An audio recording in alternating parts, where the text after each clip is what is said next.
Nous allons maintenant réaliser un jeu d'échecs. Donc je commence par tracer non pas une boîte dans les primitives standards, mais prendre les primitives étendues et prendre une boîte chanfreinée. Je vais faire une boîte à peu près carrée. Faire un petit arrondi. Je vais revenir dans ses paramètres.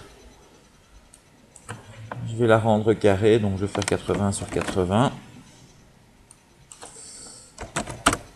Sur une épaisseur de 5, ça me paraît correct.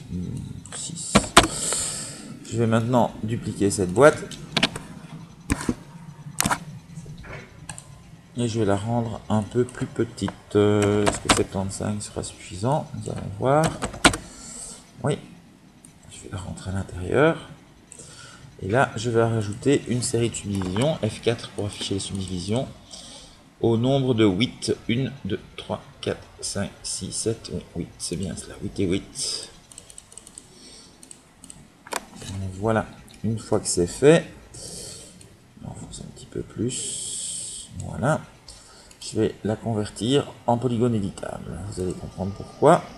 Je prends mon éditeur de matériaux. Je vais prendre une couleur relativement foncée que je vais appliquer à la dalle supérieure. Comme c'est un polygone éditable, je vais venir sélectionner une face sur deux. Voilà, petite erreur.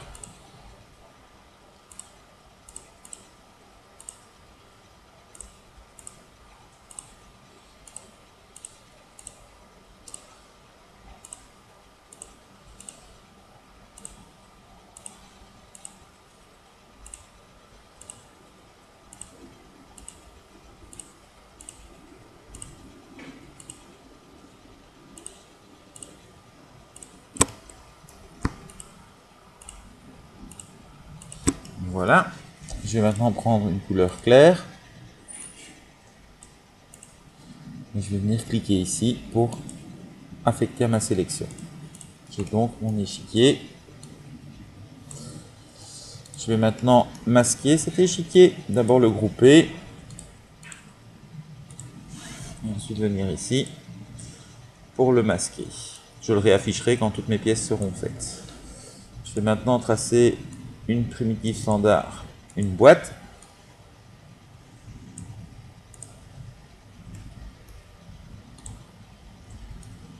Voilà. Je reprends mon éditeur de matériaux et je vais rechercher une image avec la forme de mes éléments, de mes pions. Map.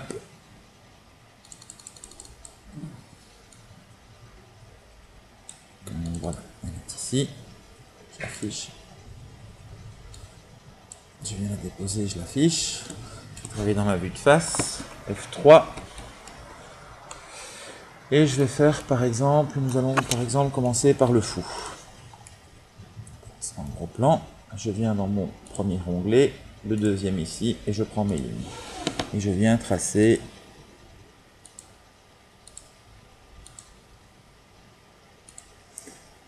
le profil de ma pièce.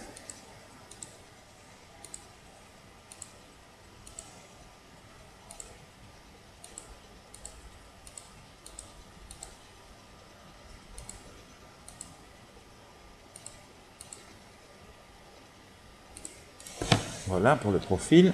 Je viens dans mon deuxième onglet et je vais rechercher ici ma révolution. Je peux faire une révolution par rapport au minimum, au maximum et par rapport au maximum. Donc minimum, centre ou maximum. Et je peux faire ça sur chacun des axes. Donc ici c'est l'axe DX par rapport l'axe DY par rapport au maximum. On voit que les angles sont trop marqués, mais je peux revenir sur mes lignes. Je peux modifier l'emplacement, la position d'un point. Je peux modifier également une ligne. Et ce que je peux également faire sur mes points, c'est faire un clic droit dessus.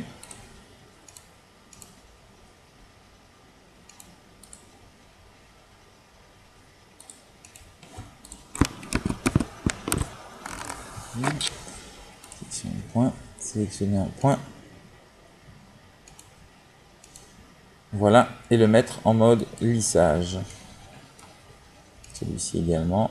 en mode lissage, en mode dessinant, en mode lissage. J'ai un petit souci. Voilà, lissage, c'est bon. Pareil pour celui-ci. Lissage.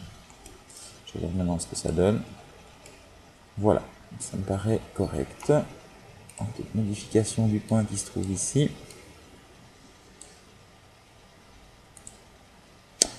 Voilà, le fou est réalisé. Nous allons réaliser avec cette technique le roi, la reine, le fou qui est déjà fait et également le pion.